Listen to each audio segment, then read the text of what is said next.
दूध के बाद अब गौमूत्र से भी होगी कमाई, गांव वालों की कर दी अब योगी ने मौज, नए प्लान से सब हैरान, बढ़ेगी गांव वालों की आमदनी, दूर हो गई अब सारी परेशानी।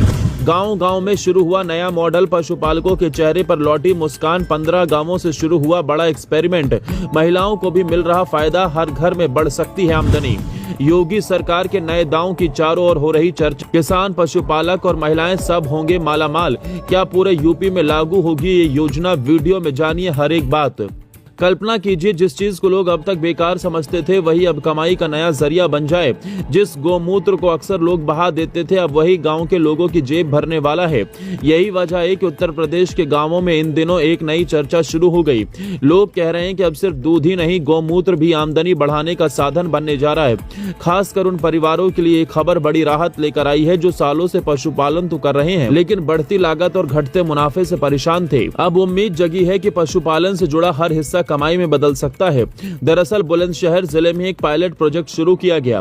सियाना तहसील के नरसेना गांव से इसकी शुरुआत हुई। किसान उत्पादक संगठन यानी एफपीओ के जरिए पशुपालकों से गौमूत्र खरीदा जा रहा है। फिलहाल इसकी कीमत 10 रुपए प्रति लीटर तय की गई। आसपास के करीब 15 गांवों को इस योजना से जोड़ा गया और रोजाना सैकड़ों लीटर गौमूत्र एकत्रित किया गया। सबसे दिलचस्प बात यह है कि अगर ये प्रयोग सफल रहा तो आने वाले समय में खरीद दर 20 रुपए प्रति लीटर तक बढ़ाई जा सकती है। यानी जिन परिवारों के पास गायें हैं उनके लिए ये अतिरिक्त कमाई का नया रास्ता बन सकता है। गांवों में लोग अब हिसाब लगाने लगे हैं कि दूध के साथ अगर गौमूत्र से भी पैसा मिलने लगे तो महीने की आय कितनी बढ़ सकती है। इस योजना को आसान बनाने के लिए गांवों में 200 लीटर क्षमता वाले विशेष टैंक लगाए गए हैं। अब पशुपालकों को कहीं दूर जाने की जरूरत नहीं पड़ेगी। गाँव में ही गौमूत्र जमा होगा और वहीं से उसकी खरीद भी होगी। इससे समय भी बचेगा और मेहनत भी कम होगी। यही वजह है कि ग्रामीण इलाकों में इस मॉडल को लेकर उत्साह दिखाई देने लगा है। कई लोगों का मानना है कि अगर ये व्यवस्था लगातार चलती रही तो पशुपालन पहले से ज्यादा लाभदायक बन सकता है। गांवों में जहां हर घर किसी न किसी रूप में पशुपालन से जुड़ा होता है वहां इस योजना का असर सीधे परिवारों की आर्थिक स्थिति पर पड़ सकता है। इस पूरे मॉडल की सबसे खास बात महिलाओं की भागीदारी है। करीब 300 महिलाओं को इस योजना से जोड़ा गया और उन्हें शेयर होल्डर बनाया गया है। गौमूत्र संग्रह में सहयोग करने वाली महिलाओं को प्रति लीटर 2 रुपए तक कमीशन भी मिल रहा है। यानी अब गांव की महिलाएं घर के कामों के साथ साथ अपनी अलग आमदनी भी बना सकती हैं। कई परिवारों के लिए छोटी रकम नहीं है। गांवों में अक्सर महिलाएं पशुओं की देखभाल करती हैं, इसलिए उन्हें सीधे आर्थिक लाभ मिलने की संभावना भी बढ़ गई है।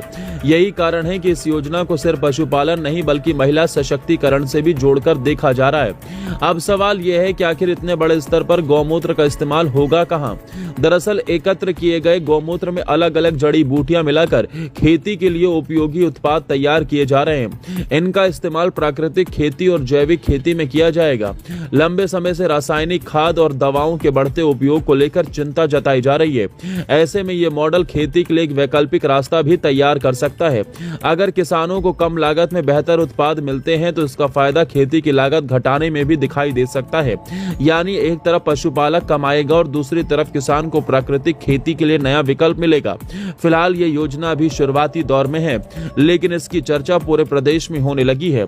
अब सबकी नजर इस बात पर है कि यह प्रयोग कितना सफल होता है और क्या आने वाले समय में यूपी के हर गांव में गौमूत्र भी दूध की तरह कमाई का बड़ा साधन बन जाएगा।